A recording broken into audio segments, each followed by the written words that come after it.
Hello and welcome back to the For All the Saints podcast. And I'm delighted to have with me a special guest today, Joshua Luke Smith. How are you? Doing good, man. I'm doing good. Grateful to be here. Yeah, it's good to have you here. It's exciting for me. I'm a fan of yours. I've followed you for a while. Appreciate it. And so when I saw that there was an opportunity to interview you, I was like, oh, wow. I never thought I'd get Josh on the podcast. No, I'm grateful.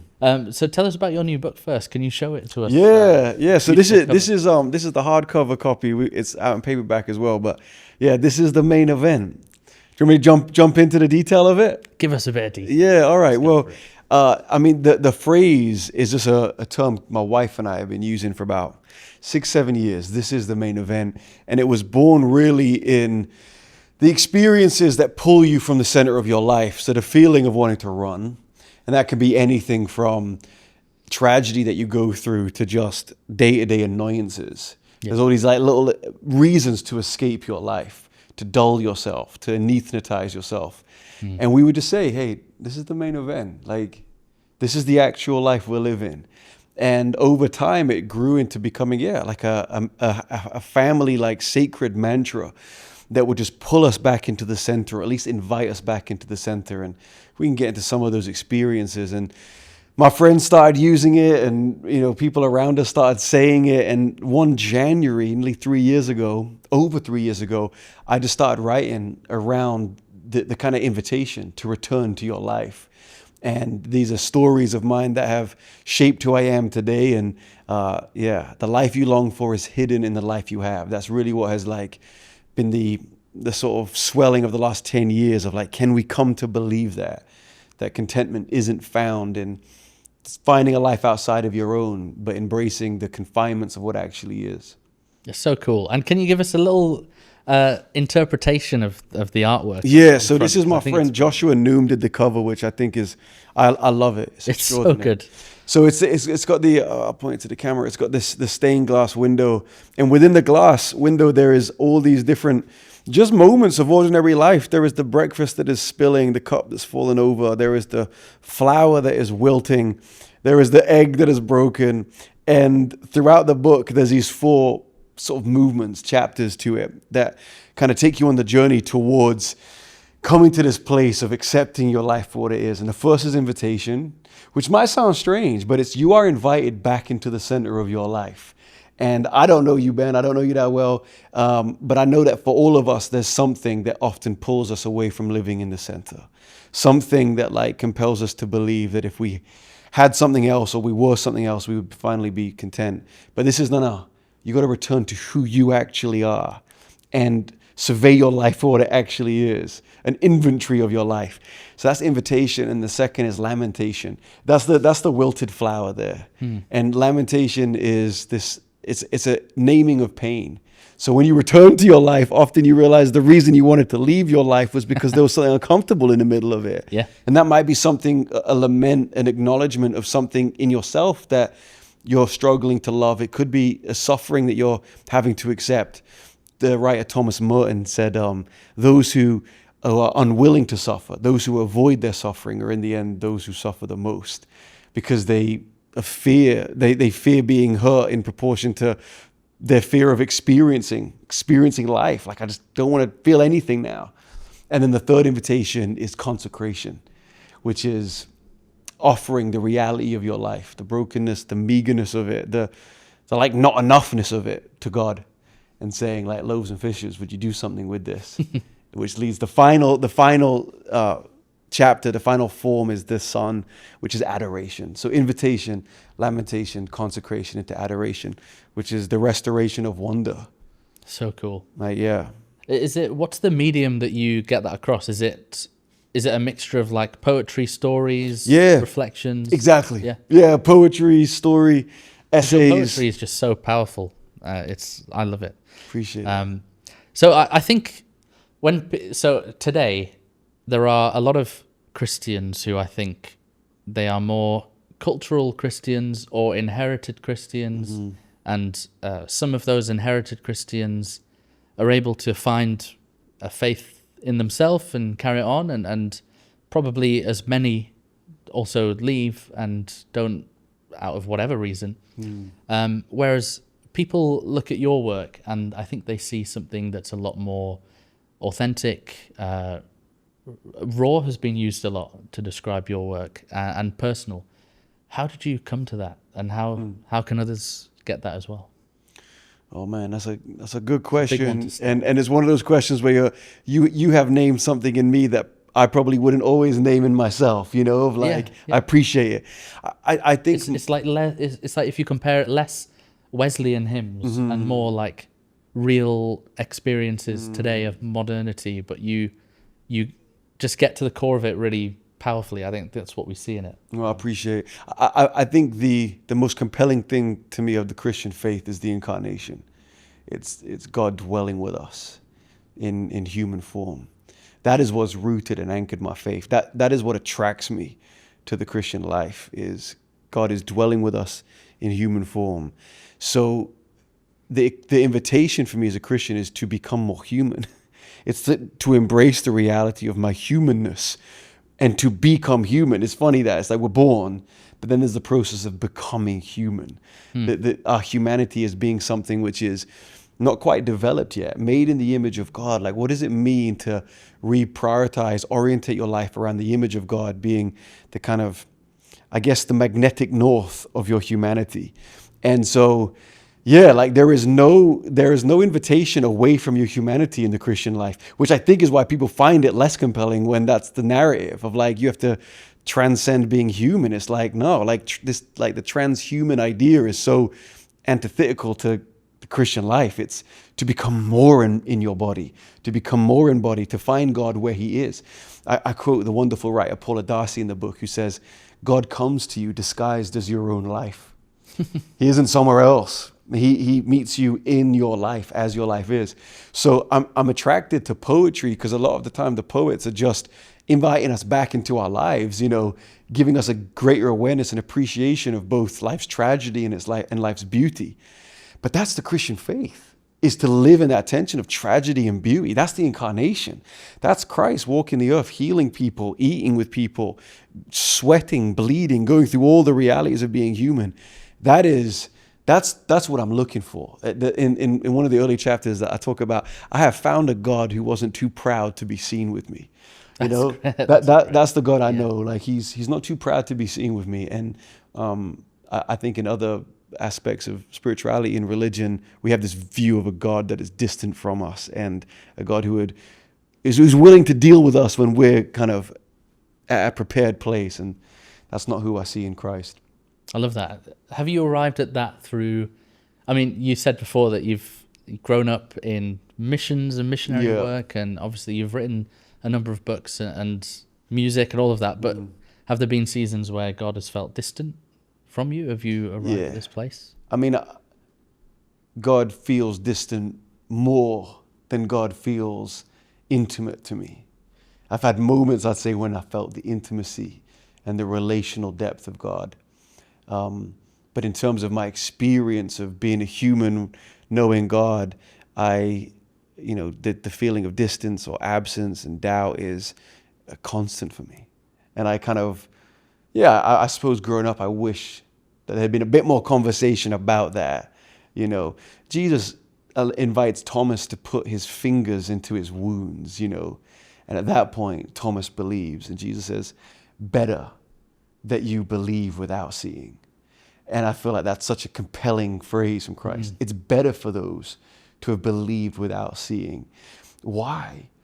And it's like, well, I wonder if part of it is because your relationship with Christ is now rooted in something that is so transcendent of circumstance and season. You know, Jesus said, in this life, you will have troubles.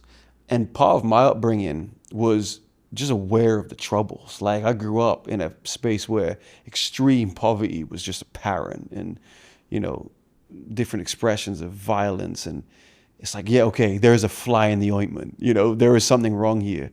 I think a lot of people make it as far in life as they can just with the belief of like, nothing's meant to go wrong. And then when it does, God feels distant.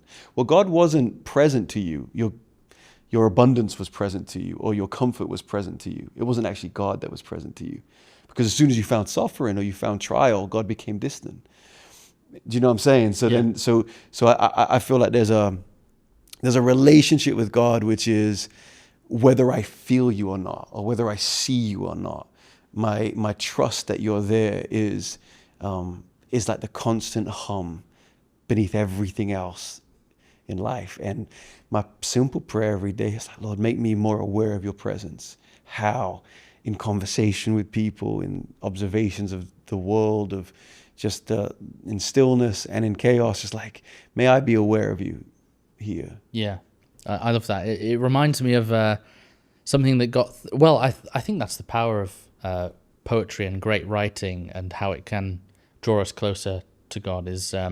when I was going through a hard time, and I've shared this on the podcast before, it was C.S. Lewis's Till We Have Faces that really brought me back and helped me, because I was going through a period of illness, and it was causing issues with my work and relationships and all of that, because I was not functioning as well as I could be.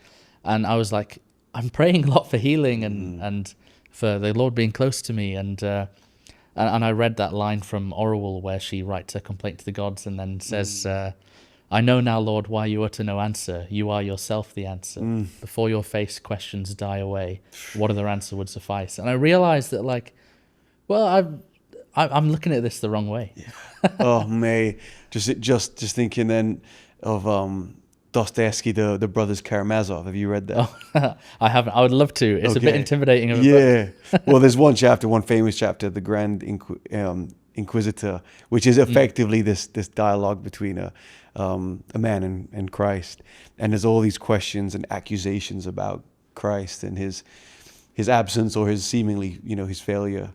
And Christ responds simply by kissing the man. Oh, that's good. And he just leans and he kisses him. And in one sense, for one person, that might feel so insufficient. But really, that's what Lewis is getting at there, isn't it? He is the gift himself. Yeah. And that you no one can teach you that. No. Charles Spurgeon said, I've learned to kiss the wave that throws me on the rock of ages. So good. I've learned to kiss the thing that throws me more into Christ. The very wave that I've cursed, I've now learned to kiss. Like the thing that I most didn't want to have happened has happened. Where does that drive me? Where does that throw me? Oh, it throws me onto Christ. Christ isn't the originator of my suffering, but Christ is the constant within my suffering. That is what the Christian life, that's what we're talking about when we're talking about, Christ with us, the God that has, descended to us, that is with us in our suffering, that he's there. I don't want to keep quoting the book, but can I actually read a little bit? Please, just while we're on the subject of it. Please do. Because I haven't actually been able to do this yet, just because it's only just come out. Well, it's not even out yet. It's coming. I don't know when the interview comes out, but this is just a. It'll be out a few days after it goes live.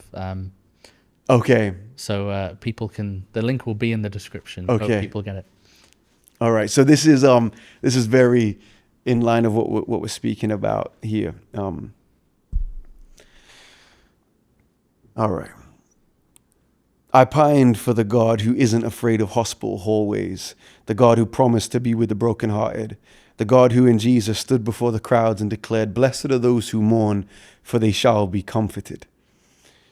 The God who doesn't avoid our questions, but minds the wounded heart that cowers behind the mind that asks them.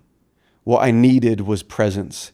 It was the arms that stretched beyond me and around me. Outside the ICU, it was comfort. Let's read a tiny bit more. Despite our significant advancements, we are simple beings. We'll only need what we've always needed. Warmth and water, a nourishing meal, a place to sleep. We need tenderness and care, and we need help to be convinced of our belonging. We need people, because we need the tangible, incarnated fleshly evidence of the God who is with us and the God who loves us. And it's hard to believe in God when you refuse to see the proof of his existence in the ordinary ways that he reveals himself. The universe doesn't love you. I know you've heard it does, but it's not true. It doesn't care for you and it cannot save you. And so it just goes on to just speak about, like, man, what I've needed is just the tangible sense of comfort. And I have a lot of questions, bro. I have more questions than I did 5 years ago. Every year I have more questions, but the only answer that I ultimately need is presence. It's comfort, I love that. There's a lot of conversation at the moment, and in the last year or so, really, about a spiritual revival in Britain. Are you seeing that? It was a bit disappointing. Did you hear about the Quiet Revival stuff? Where they had this big survey, and it actually turned out that, well, the stats were incredible. We were all like, yeah, about the growth of people attending church. And I'm still confident that it's true and it is a sizable revival, but they had to pull that away because there was some issues with YouGov and the way they had recorded those or something. But what are you seeing in terms of that spiritual side of Britain? We'll get back to the episode in just 1 second, but I just wanted to make sure that you've double checked that you are subscribed to the show so that we can keep growing it and that you don't miss any of our exciting episodes. Thank you. Yeah, I mean, I definitely couldn't speak to it in like a historical context of, are we experiencing something we've never experienced before? In my context, I feel an apparent hunger in people. That sometimes I wonder, has this always been there? And I'm just now at a point in my life where I can engage with it in a way that I was too afraid to before. But I would have no hesitation talking about the gospel now. And maybe I would have before. Maybe my thinking would be the first reaction I'm going to get is disdain or defensiveness. Whilst now I feel it's just a simple acceptance of the path, you know? So I dropped my book off a couple of days ago to the coffee shop where I wrote a lot of it. Oh, nice. You know, they're not believers. And it was just great. I walked in and I was like, hey, here's the book. I've been sat there typing for a year or so. Here's the book. And they're like, yeah, what are you writing about? And I said, it's a book about contentment, but it's finding contentment in Christ.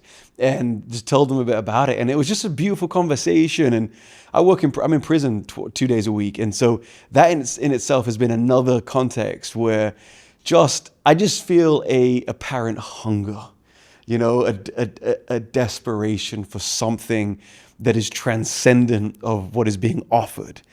And I suppose the more particular definition would be a hunger for story, like a hunger for the story that we're in. You know, like, what is the story? What is the meta story that is shaping my life? And in our advancement of technology, we have become an unstoried people. We become isolated. So a common story, man, it just gathers us all up. So you tell me what you're going through, I'll tell you what I'm going through. We are living individual lives, but we can reflect on the story. We've done it already. Like, we just start talking about the incarnation. Like, we can bring the story of Christ and find this commonality in our story. We think a lot of people just don't have that. They just have their isolated story. And so now, yeah, there's this resurgence of story. I sat in the cinema last night for 3 hours watching The Odyssey. Oh, it's great, isn't it? I read that earlier this year. I mean, it took me. I've been reading it have as you? well. Yeah. It took me 2 months to read that. I read it slowly, but it's so a book that would take you, you know, hours and hours to read. A film that's 3 hours long, smashing the box office. It's going to be his highest grossing film, or at least one of them. Martin Shaw, the mythologist, his book Liturgies of the Wild. You know, stories of myths. New York Times bestseller. Malcolm Guite, the poet, just written an interpretation of Arthur's story, completely out of stock. Like, what's happening, bro?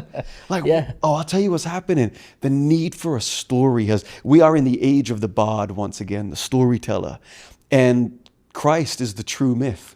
That's how Martin Shaw puts it. The myth of all myths, the true myth. You know, the myth, the truth that all myths are pointing towards. So I've kind of not exactly answered your question, but I do feel like, you know, as the gospel is just the most beautiful story there is. So I feel more than ever just excited to tell people the story, you know? Yeah, that's cool. And I also think, I don't think people were necessarily rejecting Christianity before. I think they were probably just rejecting shallow versions of it. Yeah. And we're coming today, and as you say, there seems to be this hunger for it, which I think is amazing. In fact, my next question was going to be, do you think our culture is spiritually hungry? Yeah, deeply. We know what we're talking about here. Why is it, though? What's the cause of this desire for story? I mean, there's no way that we can't connect it with a advancement in a disembodied state, you know? Like, we have become disembodied people. I like the word you used before as well, anesthetized. Yeah, I think that's a You can't. You go in for surgery. You could have a local anesthetic, right? You know, you could anesthetize a part of your body where the surgery is happening, so you don't feel pain. Where in that area, you can't do a local anesthetic on the soul. So if you anesthetize your soul, you anesthetize all of it. So if you choose, and I'm speaking from experience because I've done this, if you choose to numb a part of your soul, perhaps something is too painful to experience. An experience of grief, comes to mind for me, and just the desire just to not feel. And now, more so than ever in history, we have the device and devices. We have devices and vices more than ever at our disposal to anesthetize. So we just live with this state of numbness. But the issue is you've anesthetized your soul because you don't want to feel pain. But your soul's ability to feel pain is the exact same place where you're able to feel joy or passion. And so suddenly something in your life, like the laughter of your children or the beauty of a sunset or the stimulation of a film, you just don't feel it anymore. And you're like, why? You're like, well, we've just been constantly numbing ourselves. So the spiritual hunger is, I want to wake up. Like, I just don't want to be numb anymore.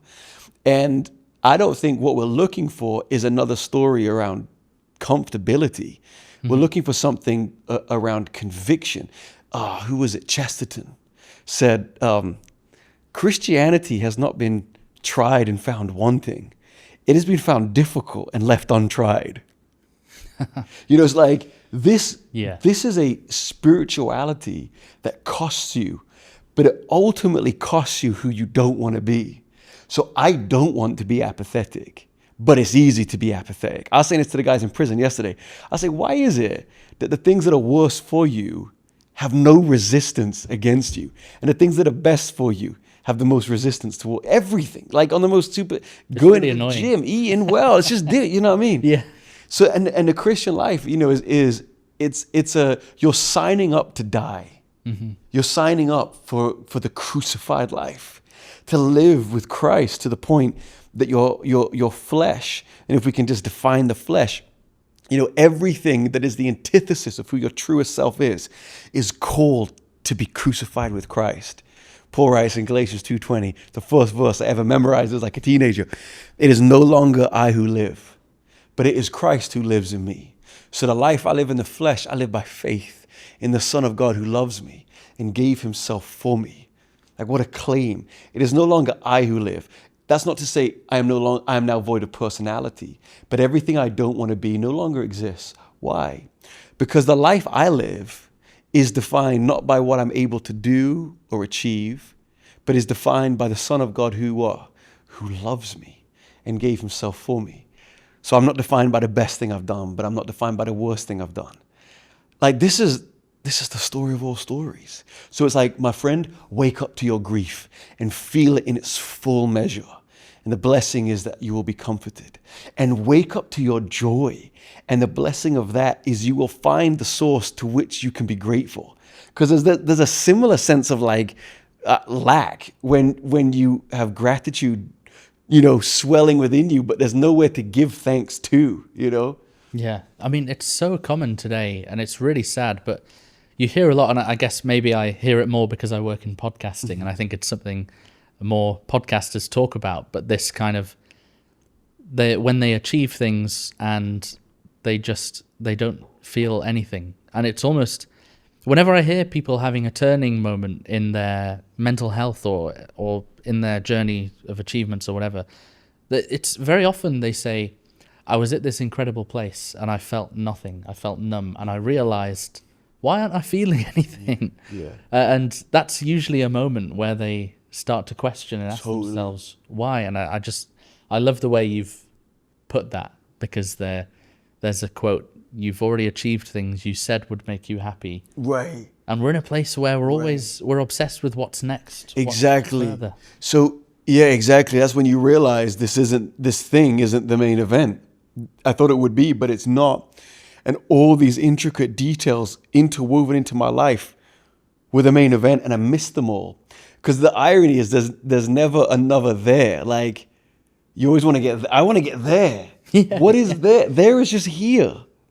It's just another here, except with more dissatisfaction laid upon it, I tell this story. I was in the States. I'd performed on a stage in front of 60,000 people. It was the biggest thing I'd ever done. Invited to share a poem. That's so cool. You always have that in your mind, like as a performer, you're like, what would it be like to perform in an arena? You know, it's massive. I mean, 60,000 is bigger than an arena, right? Oh yeah, it's where England played. It was the game they played in Atlanta, the Mercedes-Benz Stadium. That's crazy. You know, you just couldn't see the end of the people. Yeah. And I got up and I did the poem, and I got off stage and I went back to the airport, and I was in the airport and there was this family, and they looked so tired. Like, oh, you've been in this airport for hours. Family of 4. They got bags under the table, and they got bags under their eyes, and they're just playing Uno. And they're laughing. And I just looked at them. And the feeling I had was like, wherever heaven is right now, wherever, the saints and angels, there is a standing ovation for this family. Far greater than what happened on that stage. What happened on that stage actually was pretty shallow. Like, it wasn't insignificant. It was a cool thing to have done. Yeah. And it probably meant a lot to the people listening. Yeah, totally. But it just doesn't compare to a family playing Uno at the airport, finding joy with tired eyes. Like, that's the main event. Yeah. That's it. And if your life becomes all these main events, then when you get to the more seismic thing happening, you can feel it, and you can love it, and you can enjoy it, and you can appreciate it, but not because it validates anything that's going to come or anything that was, but just because of what it is. And that is true contentment. Growing up, we never said like, hey, what do you want to do when you grow up? None of us ever said we want to be content. Because like to be content would be to say, I am going to live a life that doesn't work out the way I hope, but I will find contentment within it. So I think there's a pathway there for us all, an invitation for us all. Yeah. Well, if we go into kind of maybe some practical tips, because we always love practical tips. I was thinking recently, as I was reflecting on this conversation, that much of the Gospels, the sermons take place in random moments on mounts, on hillsides, on the road to Emmaus, by the Sea of Galilee. And I was thinking, it was quite a sad thought really, that if that was today, I don't think anyone would have the time to go and say, you know what, I will sit down for a few hours and listen to this. And that made me really sad. Yeah. But what can we do to develop more quiet faith? And do you have any tips for how you've been able to guard your attention and guard your time to make room for God in your life? Really slow down. There's a wonderful Japanese theologian who made the observation, just to your point, of like, Christ walked everywhere. And, he talked about the average human walking around 3 to 5 miles an hour. So he said, we know what the speed of love is. The speed of love is 3 miles an hour. That's so cool. And if you were to walk with God today, you would never need to catch him up. But he would probably be behind you, So, I have it tattooed, bro, somewhere. Where have I got the tattoo? There you go. Yeah, walk slow, Oh, nice. Just like, honestly, as a really practical thing, walk slow. I made a, resolution a few years ago of never running for a train. So, miss the train if you have to run for it. James May from Top Gear was the same. Oh, really? For a different reason. Oh, really? Just didn't want to run. Yeah, just like, and there's usually something waiting for you on the platform. There's usually a conversation or something. That's great. A few years ago, I read about the avant-garde composer John Cage, and he once went on this journey to try and find the most silent place on earth. And one of his trips was to a conic chamber, so a space with absolutely no echo, and completely dead, like a studio that's made to be completely silent to the most silent degree. But he went in and he could hear a frequency, and he asked the engineer what he was hearing, and he said, "Oh, that was your blood in circulation." And so he went on to compose this piece called 444. And the first time he played it, people gathered at the concert hall, and he opened the lid of the piano and he sat down and put his hands on the ivory keys, and for 4 minutes and 44 seconds played nothing, and then closed the lid and walked off.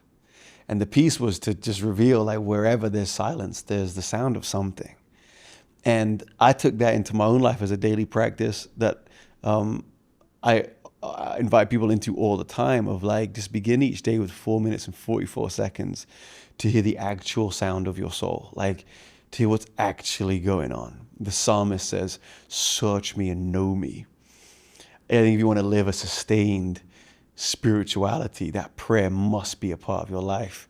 And for that prayer to be asked, there's got to be some space to listen to what's going on. And the practices in the book between Lamentation and Consecration, Adoration, there's a space for me in that of, what do I feel? Okay, there is pain. There's a pain that needs to be named. There's a frustration.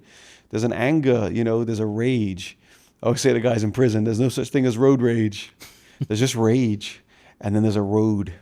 There's the feeling, and then there's a thing that pulls it out.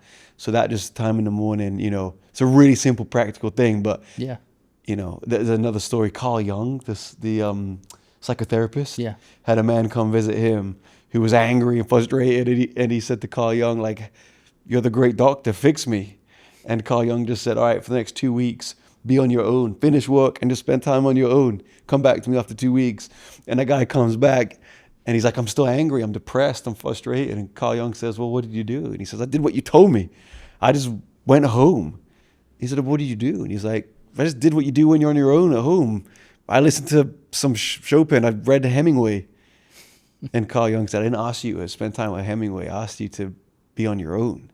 And the man said, "But I can't bear to be on my own." And Carl Jung said, "Yet that's the person you inflict on everyone else 10 hours a day. And you can't even be with them." So almost like everything else is a footnote to the spiritual life of like, can we be alone with God? Like, can you walk slowly, silently for 4 minutes and 44 seconds a day and just be with him? And then we'll find out what's actually going on. I love what you're sharing, because I feel like this is the main event. There's something it's discovering, connecting to you properly internally. Seeing who you really are, Yes, allowing that to come out more. But there's also the external of seeing the world for what it is, seeing others for who they are and stuff. And that mixture of internal and external, yes, I think is really cool. Would you kind of say that's bang on, the internal and the external? Oh my goodness, yeah, absolutely. Like, what an unfulfilling life if not lived in the service of others, Yeah. And if we go all the way back to the beginning of like, what is the compelling invitation into the story of Christ? It is sacrifice. It's to love. It's to be there with others, for others, in the way that Christ has been with you. And yeah, like living the main event means there are no interruptions anymore. There's no interruptions. And anyone that comes your way is an angel. Like, anyone that you cross paths with, the stranger is an opportunity to be loved like Christ. It's not easy, and I struggle with it, but it's a complete reforming of your life. We live like life has this linear thing, and there's other interruptions. No, there aren't. Lewis said it as well. Lewis said it about children. He said, children aren't the interruptions. Like, if he was using this, he would say children are the main event. The knocking on the study door, that's your actual life. Do you know what I mean? Like, yeah. Yeah, it's so. I think this is especially rife in the UK. We have a lot of American listeners too, where I'm sure US and UK are probably quite similar in that sense. But yeah, I think that's especially here. I was producing a show that had Russell Howard on, and he made a point of like how British men, especially, even when they hug their child, there's always like a Cockney bloke in your head going, "Enjoy this because it won't last." Yeah. It's the tap on the shoulder, isn't it? Yeah. Totally. It's such a shame.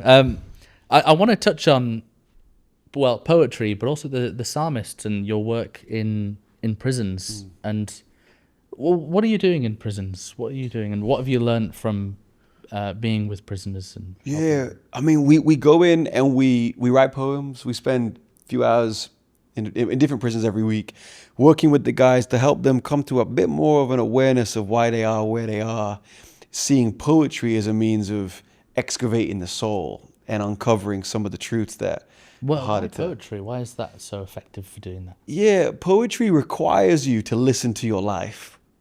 Poetry requires you to bear witness to your life. And so, a lot of the guys are like, "Bro, I've never written poetry before." So the session is really giving prompts and framework to do that. And we use the Psalms. So the Psalms the, unsanitized prayer book of David and the psalmist. And so we start there of like, this is what poetry does. It reveals what's going on within you, and it gives you a conversation with God. And the Psalms are just an amazing way to kick it off. And then we just go through all these different, writing prompts and exercises, and it's just profound. I started doing it a long time ago, 7 years ago, something like that. The first prison I was in was in Northumberland. Oh, yeah. That's quite a serious prison. Yeah. And we were doing a session. I've done loads up there. Yeah. And I did a session off the wing, small group, maybe 6 guys. And the first thing we do is lament. So we talk about, we have to name our pain. We have to begin with the fact that we have suffered. If we don't start there, we're not going to get anywhere, because we're always going to be living in the shadow of our own suffering. So these men have caused suffering, but they too have suffered. And it doesn't take, a genius to recognize the reason that they've inflicted suffering a lot of the time is because they haven't been able to process, their suffering. So we do this workshop, and one of the guys, he's doing 12 years for a violent robbery. And he writes this piece that reveals that he lost his son, 5-year-old son. Wow. I have a 6-year-old daughter now. I can't even fathom it. His son dies. And the story is, I couldn't face the pain. I started drinking. I became abusive. I was kicked out. I'm on the streets, just trying to feed the habit. I'm taking drugs. I go into a shop. I rob it. It goes wrong. I'm in prison. I'm doing 12 years. So I was looking at him with the other guys, and I said, bro, you are not in here because you're a violent criminal. You're in here because you're a heartbroken father who didn't know where to put his pain. Like, that's why you're in prison, is because you're heartbroken. And that, a criminologist might be like, Josh, you're simplifying it. I'd say, well, okay, I'm a poet. I'm not a criminologist. So this is the work of poetry, is to get to the profound essence of our humanity that I think connects into the details of our lives. Why do we behave the way that we do? Why do we have the perspectives that we have? Like, poetry is like a surgeon's scalpel, man. It just, a few words put in the right order. I was in a session of the week, and someone wrote this line. The prompt was, tell me 5 things you've forgotten. So if I ask you to do that now, something that you might end up doing is writing 5 things that you only remember because you've given the prompt and you put pen to page. Yeah. And one of them was being put to bed as an only child in the bunk bed. And I thought it was such a profound memory, because you've told us something. You were an only child, but you had a bunk bed. And that bunk bed reveals almost the longing for a sibling, and maybe of your parents for a second child. And when you climb the bunk bed, wait, where did you sleep in the bunk bed? Because if you slept on the top bunk, when you climbed the bed every night, you saw the absence of the bed below. Or if you slept in the bed below, you felt the absence of the sibling you didn't have above you. And it was just this whole beautiful conversation around that one line. A guy who wrote this piece that was an apology to his children for the night he got arrested. And up until that point, his belief was, I actually haven't done anything wrong. He was a drug dealer, and it's like, people wanted drugs. I sold them drugs. Yes, it's technically against the law. I understand that. I understand that's why I'm in prison. Mm-hmm. I don't feel remorse for giving people what they wanted. And then we were doing this workshop, and he ended up writing this piece. We were writing pieces of repentance and apology, and he wrote this piece to his children, apologizing for the night he got arrested. Guys coming in with guns, armed police arresting him. And that led him to write pieces of apology to the children of his clients, victims. And he said to me, and this is like one of my favorite phrases that someone said, he said, without the form, I wouldn't have found the feeling. So I had a feeling of repentance, I had a feeling of remorse, but I needed a form to find the feeling. Sometimes we don't write because we don't feel like writing, but it's the writing that finds the feeling that's in there, Yeah, that's an amazing way to put it. We'll get back to the episode in just one second, but I'm sure that you've thought of at least one person that would enjoy this episode as much as you have. So why don't you press share and send it to just one person, and it'll help us to grow the show. Thank you. I'm sure there are people watching and listening now, because I feel the same. After hearing you saying, I would love to try and do that, to awaken my faith a bit more, get closer to God by writing some poetry and expressing my love for Christ through that medium, perhaps. Where would you? I would say, where do you start? Is kind of a basic question. Because I've I've tried to write poetry in the past, and I've written it. The scary thing is I would never share it because that is scary and it feels a bit embarrassing. It feels a bit vulnerable. How do people get over that bit of it? Yeah, I mean, I would say, okay, I almost wouldn't say you'll get over it because I'm going to be sharing poems later and I'm like, yes, I'm feeling vulnerable about it. Do you still feel vulnerable now? Oh, yeah, totally. Yeah, absolutely. I think all you need to find is a place to begin. I mean, I host a group every Tuesday morning and Wednesday night. You know, writers getting together and just find a safe and regular place to share. And it will become more, at least natural to you, the feeling of vulnerability. But as soon as it's not vulnerable anymore, it kind of loses something, you know? That's true, because it is. I feel like whenever I have sat down and thought, I feel like I want to... Sometimes those moments are very rare in my life where I've felt I want to write a poem for me. But they're always moments that are either like both ends of the spectrum. When I felt really low or when I felt really joyful, elated. Yeah. And I find that interesting. But. So one of my encouragements, particularly if you like, is someone with a bit of familiarity with scripture and faith, is to just don't reinvent the wheel. Just start with the Psalms. Yeah. Every morning, wake up, and at the top of your page, just write simply the phrase, "How long, O God?" That's the phrase David uses a lot. Psalm 13, Psalm 6, Psalm 22. My God, why have you forsaken me? Just start there. You might be like, bro, I'm good. I don't feel God's abandoned me. Just write it. Write that at the top of your page and just see what comes. And it could just be, how long, O God? How long until there's more money than the month, you know? Like, how long until my friend is able to move through this period of anxiety? Like, oh my goodness, like I've just written a poem, I've written a prayer, you know, and then turn the page over and then write, have mercy, O Lord. Yeah. And then, have mercy? Okay, see what, and then turn it over again and lift my eyes, O God. And before you know it, every morning, instead of doom scrolling, you've excavated your soul somewhat and something true has been spoken, both in poetry, but in prayer.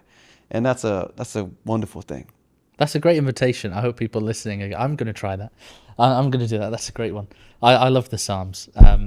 Well, as we come to the end of this amazing interview, I've absolutely loved it. And I'm excited to read the book properly because I've been preparing and consuming a lot of stuff, but I haven't actually sat down and read the book.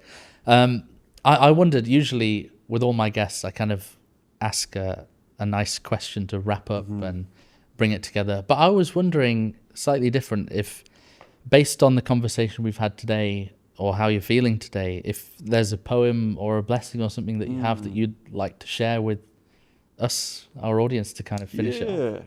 Oh, man, I'd love to. Thank you, bro. I'll just share the opening blessing of the book. That would be great. Thank you. Yeah, I appreciate that. And again, before we end, because I want to end on this, the link for the book, if you're interested, will be in the description, and definitely go and follow Joshua as well. Thank you, mate. Yeah. Thank you for having me. Oh, it's been great.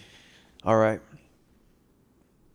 There are so many things I want to tell you, but instead, I'll lift my eyes towards heaven. I'll stretch out my hands and bless you.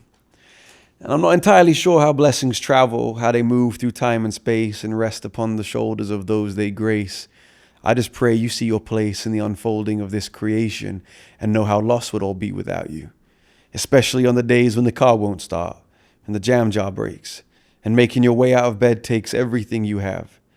I hope this blessing reaches you in the afternoons when you feel overlooked, when you don't get the credit you deserve, and on the days when dinner is overcooked and the sink gets blocked, and when you're taking out the trash and the bag splits and the bin juice drips onto your socks, when you realize you forgot to bring your key and you're locked outside and the sky's open and you feel the first of 10,000 drops. I hope this blessing reaches you in the middle of the night, wrestling with regrets, punching into the sheets, deafened by anxious thoughts, or rocking a baby back and forth who won't relent and let you sleep. I hope this blessing finds its way into the ward as you wait for results or try to absorb information that changed your entire life with a handful of words. And I hope this blessing holds you when none of it makes sense, and you're trying to collect the pieces of your heart scattered across the floor, dancing into the air like paper in the wind. I hope it holds you in its arms when you're out of options and you've run out of road and all you see is your problems and a future you don't control. And I hope it makes eye contact when the shame feels unbearable. And when your skin feels unwearable, I hope it defines you as a miracle in motion, daring and incomparable, and reminds you that grace can make broken things repairable. I hope it opens up your eyes to see the holy inconvenience, leading you to lay an extra place at the table, nudging you to heat up enough leftovers for the angels. I hope it leads you to the mountaintop. And when you reach the summit, I hope you see you're standing on the life you once rejected and rubbished. And what I really hope is that you shout with sacred zeal, "This is the main event." In all its wonder and awkward feelings, I hope you see how far you've come, but that you're only getting started. I hope it leads you to live wholeheartedly, honestly, and glad, because the life you've always longed for is hidden in the life you have. So good. Amen. Thanks so much, Joshua. Thanks for coming on the show. Appreciate it.